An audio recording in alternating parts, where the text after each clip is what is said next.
दोस्तों नमस्कार। जय हिंद, जय भारत, वंदे मातरम। एक बार फिर स्वागत है आप ही के अपने YouTube channel all India W 0.2 के यूट्यूब प्लेटफॉर्म के ऊपर। तो आज हम बात करने वाले, आप सबको पता है आसाम राइफल रैली भर्ती के लिए मैंने आपसे वादा किया था, स्पेशल बैच आपके लिए लेकर आ रहा हूँ। वो बैच आपका चल रहा है। तो आज हम फिर से बात करेंगे आपके वो नहीं क्वेश्चनों की जो आपके आए हुए क्वेश्चन है, और आज हम टोटल आपके 150 क्वेश्चन फिर से लेकर आ गए। तो प्लीज़ आप इस यूट्यूब चैनल को सब्सक्राइब करेंगे, शेयर करेंगे और वीडियो को लाइक जरूर करेंगे। चलो शुरुआत करते हैं क्वेश्चन से। तो फर्स्ट क्वेश्चन से शुरुआत करते हैं। तो पहला क्वेश्चन हमारा आता है, आज हम टोटल 150 क्वेश्चन की शुरुआत करेंगे। देखो, स्प्रूस फर और चीड़ मुख्य रूप से कहाँ पाए जाते हैं? टैगा वनों में आपके पाए जाते हैं। कहाँ पाए जाते हैं? टैगा वनों में ये पाए जाते हैं। कहाँ पाए जाते हैं? टैगा वनों में पाए जाते हैं। अगला क्वेश्चन आता है, साइबेरिया क्षेत्र में समशीतोष्ण कोणधारी वन किस नाम से जाना जाता है? तो आपका टैगा नाम से जाना जाता है। किस नाम से जाना जाता है? टैगा नाम से आपका साइबेरिया क्षेत्र में समशीतोष्ण कोणधारी वन किस नाम से जाना जाता है? टैगा नाम से जाना जाता है। अगला क्वेश्चन हम देखते हैं, विश्व का सबसे छोटा महासागर कौन सा है? तो विश्व का सबसे छोटा महासागर आपका अंटार्कटिक महासागर है। कौन सा है? अंटार्कटिक महासागर विश्व का सबसे छोटा महासागर है। कौन सा है? अंटार्कटिक महासागर। क्वेश्चन संख्या देखते हैं 4 नंबर। तो देखो ध्यान से देखना है, क्वेश्चन संख्या 4 नंबर, महासागरों की सर्वाधिक गहराई कितनी है? तो महासागरों की सर्वाधिक गहराई आपकी 11,033 मीटर। 11,033 मीटर आपकी महासागरों की गहराई है। कितनी है? 11,033 मीटर। अगला क्वेश्चन हम देखते हैं, क्वेश्चन नंबर 5। क्वेश्चन नंबर 5 आता है, हम्बोल्ट जलधारा किस तट के पास बहती है? तो हम्बोल्ट जलधारा दक्षिण अमेरिका के पश्चिम तट पर बहती है। कहाँ पर बहती है? दक्षिण अमेरिका के पश्चिम तट पर बहती है। एक बात बताऊँ आपको, जिस बच्चे ने अभी तक टेलीग्राम चैनल ज्वाइन नहीं किया, टेलीग्राम चैनल को जरूर ज्वाइन कर ले। और टेलीग्राम चैनल को ज्वाइन करने पर आपको फायदा ये होगा कि जैसे आपकी ये टोटल आपके लगभग मेरे पास 1,000 क्वेश्चन की सीरीज है। जैसे ये सीरीज आपकी कंप्लीट होती है, आपको टेलीग्राम चैनल पर मैं ऐसी कैसी आपकी सीरीज डाल दूंगा। तो प्लीज़ आप टेलीग्राम चैनल को जरूर ज्वाइन करेंगे, ठीक है ना। तो देखो बात करते हैं अगले क्वेश्चन की। अगला क्वेश्चन क्या आता है आपका, किस द्वीप के द्वारा आपका अंगुलुहास जलधारा 2 भागों में विभक्त की जाती है? तो आपका मेडागास्कर द्वीप है ना, मेडागास्कर द्वीप के द्वारा अंगुलुहास जलधारा है ना, वो आपकी 2 भागों में विभक्त की जाती है। एल नीलो इफेक्ट किसके साथ घनिष्ठ रूप से संबंधित है? तो आपका विश्वसनीय प्रतिधारा। कौन सी है? विश्वसनीय प्रतिधारा के आपके साथ घनिष्ठ रूप से संबंधित है। विश्व का सबसे ऊंचा ज्वार कहाँ आता है? तो विश्व का सबसे ऊंचा ज्वार फंडी की घाटी में। कहाँ आता है? फंडी की घाटी में विश्व का सबसे ऊंचा ज्वार आता है।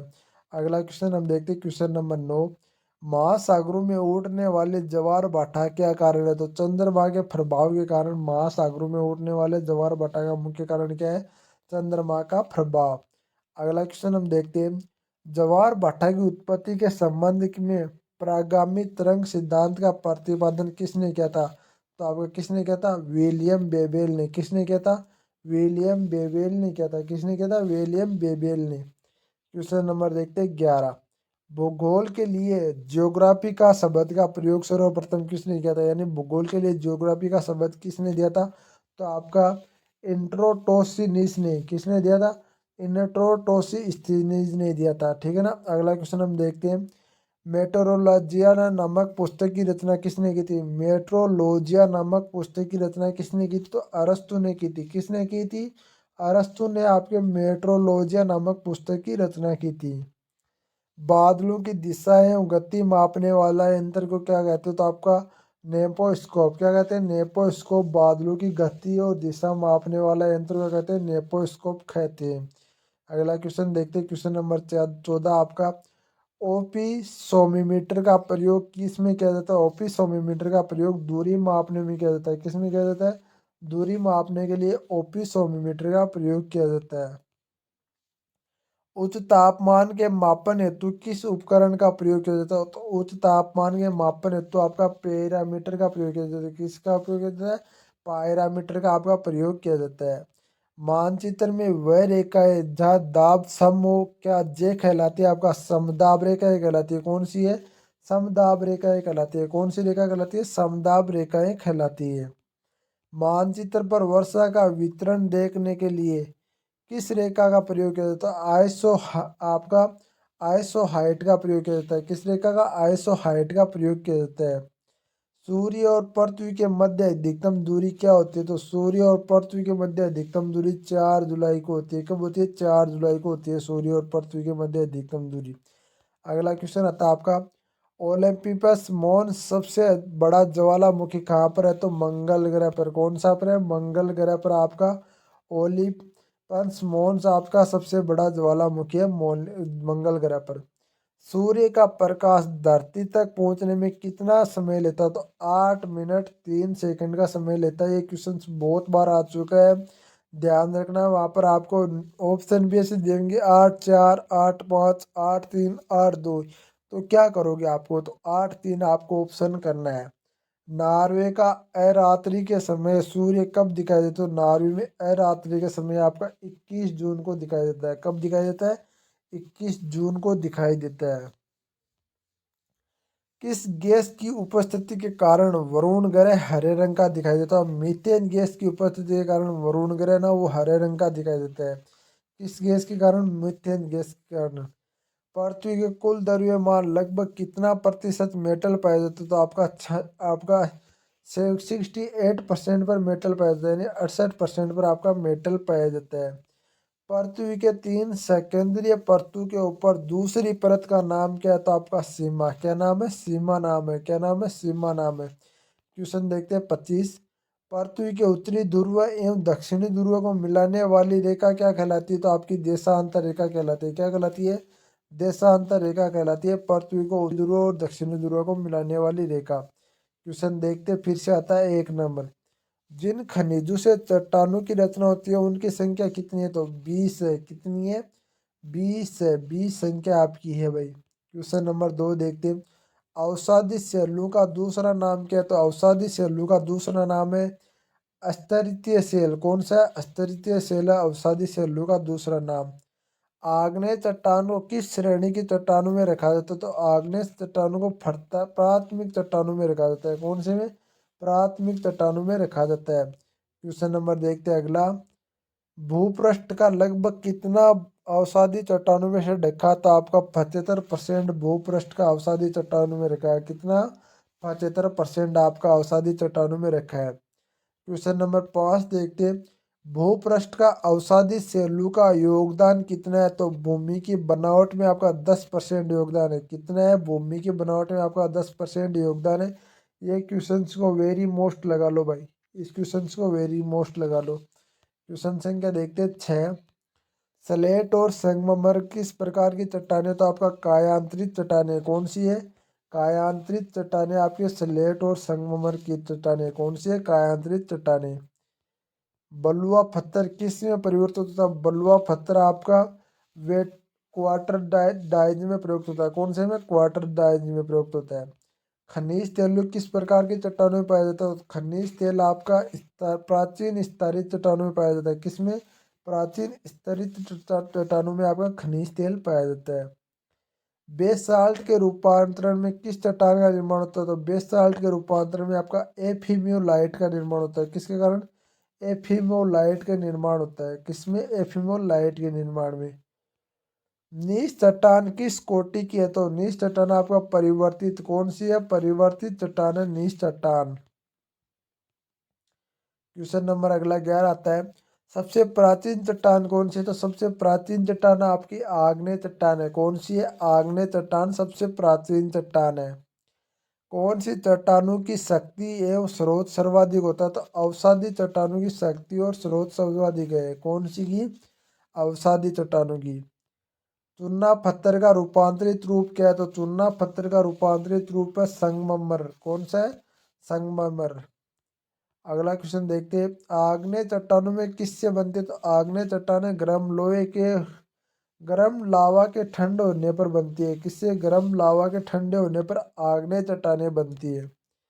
ग्रेनाइट का गणना किस प्रकार की चट्टानों से होती है? तो ग्रेनाइट की गणना आपका प्लेटोनोनिक चट्टानों में होती है। किसमें? प्लेटोनोनिक चट्टानों में आपकी ग्रेनाइट की गणना होती है। क्वेश्चन नंबर देखते हैं हम अगला। Question number 16।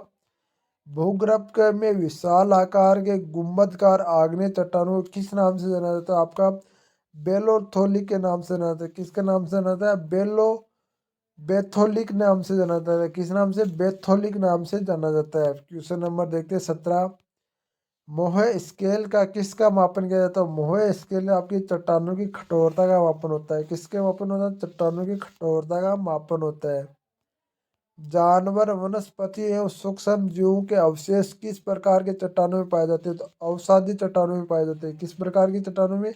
अवसादी चट्टानों में पाए जाते हैं।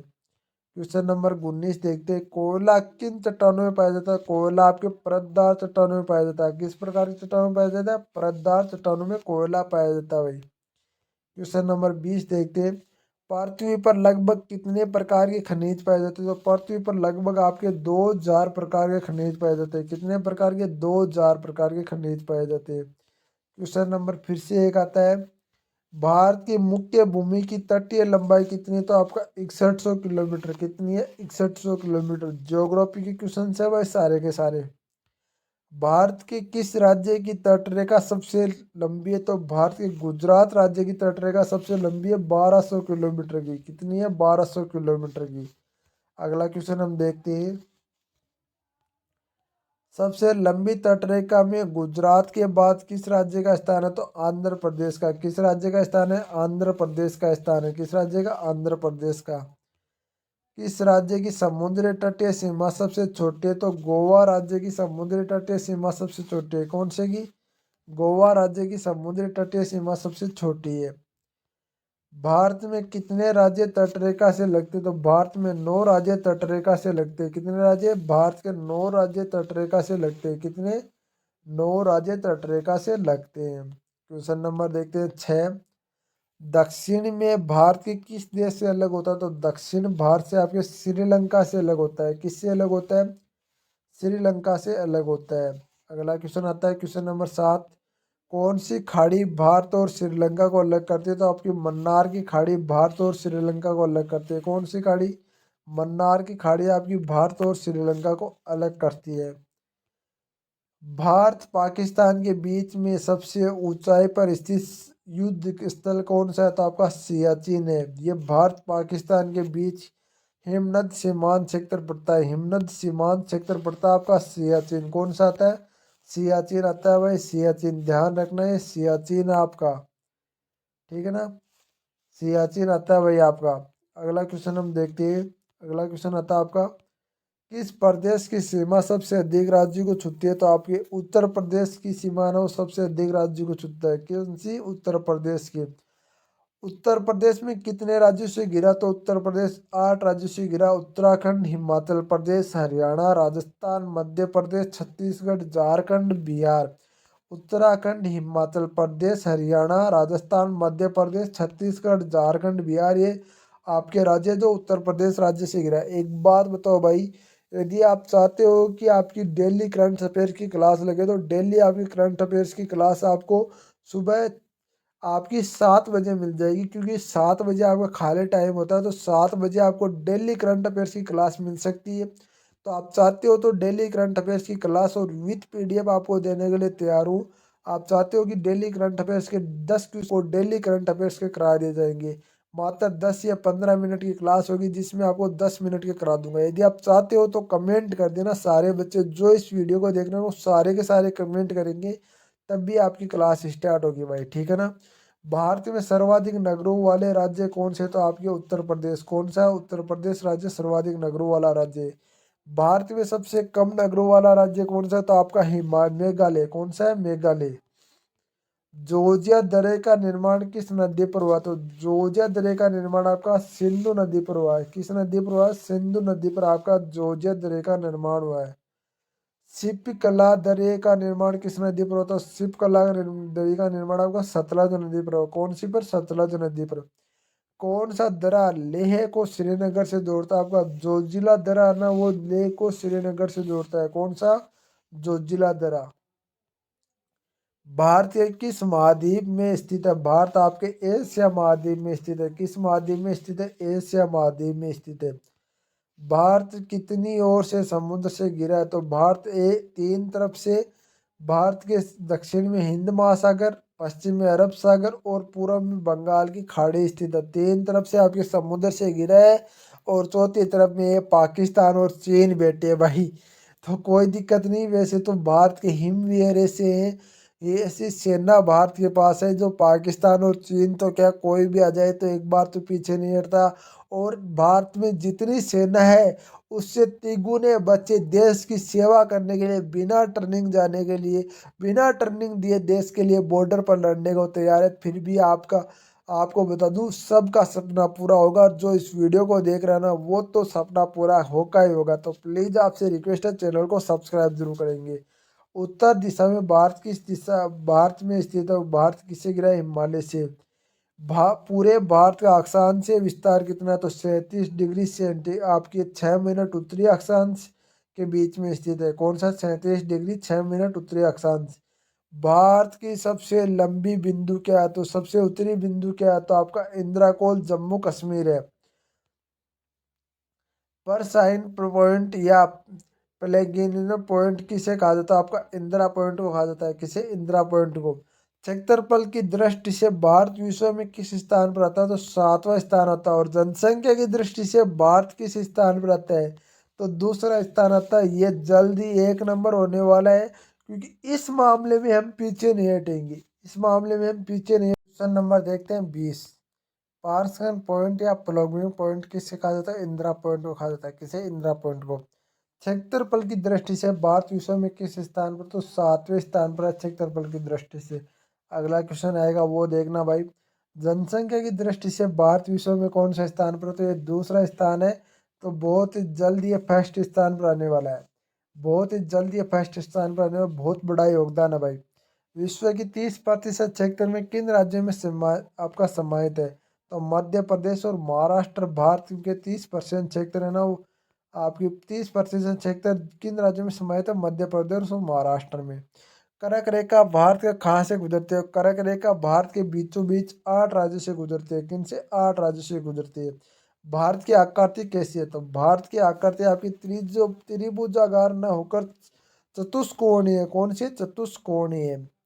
पूर्व से पश्चिम तक भारत की लंबाई कितनी है? तो पूर्व से पश्चिम तक भारत की लंबाई आपकी 2,933 किलोमीटर है। कितनी है? 2,933 किलोमीटर। उत्तर से दक्षिण तक भारत की लंबाई कितनी है? तो उत्तर से दक्षिण तक आपकी 3,212 किलोमीटर। कितनी है? 3,212 किलोमीटर। भारत की स्थलीय सीमा की लंबाई कितनी है? तो भारतीय स्थलीय सीमा की लंबाई आपकी 15,200 किलोमीटर। कितनी है? 15,200 किलोमीटर। भारत के समुद्र तट की लंबाई कितनी? तो भारत के समुद्र तट की लंबाई है 7,516.6 किलोमीटर। 7,516.6 किलोमीटर। भारत की सबसे लंबी स्थलीय सीमा अंतर्राष्ट्रीय सीमा किस देश के साथ लगती है? तो वो लगती है बांग्लादेश के साथ। किसके? बांग्लादेश के साथ लगती है। भारत के स्थलीय सीमा आपकी भारत की सबसे छोटी स्थलीय सीमा अंतर्राष्ट्रीय सीमा किस देश के साथ लगती है? तो वो भूटान के साथ लगती है। किसके साथ लगती है? भूटान के साथ लगती है।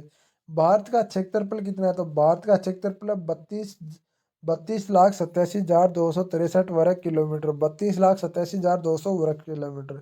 भारत का क्षेत्रफल विश्व के क्षेत्रफल का कितना प्रतिशत है? तो आपका 2.42%। कितना? 42%। संसार की जनसंख्या का कितना प्रतिशत भाग भारत की जनसंख्या में निवास करता है? तो 17.5% भाग ओनली फॉर इंडिया में निवास करते हैं। देखो भाई ओनली फॉर इंडिया में। कौन सा दर्रा श्रीनगर से होकर गिलगित तक जोड़ता है? आपका बुजिला दर्रा ना वो श्रीनगर से होकर गिलगित तक जोड़ता है। कौन सा दर्रा शिमला से तिब्बत को जोड़ता है? तो आपका सिल्क किला दर्रा आपका शिमला से होकर तिब्बत को जोड़ता है। सिल्क किला दर्रा। अगला क्वेश्चन हम देखते हैं। किस राज्य की सीमाएं नेपाल भूटान एवं चीन से मिलती है? तो सिक्किम राज्य की सीमाएं है ना वो नेपाल भूटान और चीन से मिलती है। अगला क्वेश्चन हम देखते हैं 39। भारत को म्यांमार से जोड़ने वाले दर्रे का क्या नाम है? तो भारत को म्यांमार से जोड़ने वाले दर्रे का नाम है तंजू दर्रा। कौन सा है? तंजू दर्रा जो मणिपुर में है। ये आसाम राइफल के मोस्ट इंपोर्टेंट क्वेश्चन है। किस केंद्र शासित प्रदेश का विस्तार 3 राज्यों में होता है? पांडुचेरी। पांडुचेरी का आपका। भारत का एकमात्र जागृत ज्वालामुखी कौन सा था? आपका बेरन द्वीप। कौन सा है? बेरन द्वीप अंडमान का पूर्वी भाग है भाई। भारत में प्रस्तुत ज्वालामुखी कौन सा था आपका? नाराकोंडम। कौन सा है? नाराकोंडम आपका, जो अंडमान निकोबार द्वीप समूह में पड़ता है। दक्षिण अंडमान और लघु अंडमान के बीच में कौन सा दरा आता है? डक्कन दरा। कौन सा डक्का आता है? डक्कन दरा आपका दक्षिण अंडमान और आपका लघु अंडमान के बीच में आता है।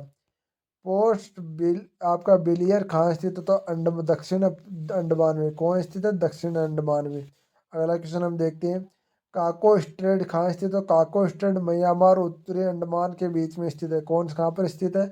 म्यांमार और उत्तरी अंडमान के बीच में स्थित है। अगला क्वेश्चन हम देखते हैं 46 नंबर, आदम ब्रिज कहाँ स्थित है? आदम ब्रिज तमिलनाडु और श्रीलंका के बीच में स्थित है। कहाँ स्थित है? तमिलनाडु और श्रीलंका के बीच में स्थित है। जम्मू से श्रीनगर जाने का रास्ता किस तरह से होकर गुजरता था? आपका भनीला दर्रा के होकर गुजरता है। कौन से पर? बनिहाल दर्रा के होकर गुजरता है। भारत की सबसे लंबी सुरंग कौन सी है? तो भारत की सबसे लंबी सुरंग जवार सुरंग है। कौन सी है? जवार सुरंग है। जवार सुरंग किस दर्रे में स्थित है? जवार सुरंग आपका बनिहाल दर्रे में स्थित है। कहाँ पर स्थित है? बनिहाल दर्रे में स्थित है। जवार सुरंग किस राज्य से में है? तो जवार सुरंग आपके जम्मू कश्मीर राज्य में। कौन से राज्य में? आपकी जम्मू कश्मीर राज्य में। तो ये आपके टॉप आपके मैंने आपको लगभग करा दिए। तो पृथ्वी का एकमात्र उपग्रह है चंद्रमा, ये क्वेश्चंस करेंगे हम कल। तो आपको बता दूं, एक बात बताना चाहूँगा, यदि किसी बच्चे को कहीं भी कोई प्रॉब्लम आ रही है तो मेरे आप व्हाट्सअप नंबर पर व्हाट्सअप कर सकते हो। व्हाट्सअप नंबर आपको नोट कराता हूँ, 90 24 65 47 और 85। कहीं भी कोई प्रॉब्लम आ रही है सारी डिटेल में आप व्हाट्सअप नंबर पे कॉल कर सकते हो, व्हाट्सअप नंबर पे पूछ सकते हो। कॉल आपको बिल्कुल भी इमरजेंसी ज़्यादा होने पर करना है, वैसे आपको कॉल नहीं करना है। तो प्लीज़ आपसे रिक्वेस्ट है, वीडियो को शेयर करेंगे और वीडियो को शेयर करने के साथ साथ चैनल को सब्सक्राइब करेंगे और बेल आइकन बटन को ऑन करने के साथ साथ टेलीग्राम चैनल को जरूर ज्वाइन करेंगे। बच्ची बात टेली आपकी इंस्टाग्राम की, तो इंस्टाग्राम का लिंक भी जल्दी डिस्क्रिप्शन में दे दूंगा, इंस्टाग्राम को जरूर फॉलो करेंगे। जय हिंद जय भारत। तो वंदे मातरम भाइयों, वीडियो कैसा लगा कमेंट बॉक्स जरूर बताना भाई। जय हिंद जय भारत। तो वंदे मातरम मेरे फौजियों।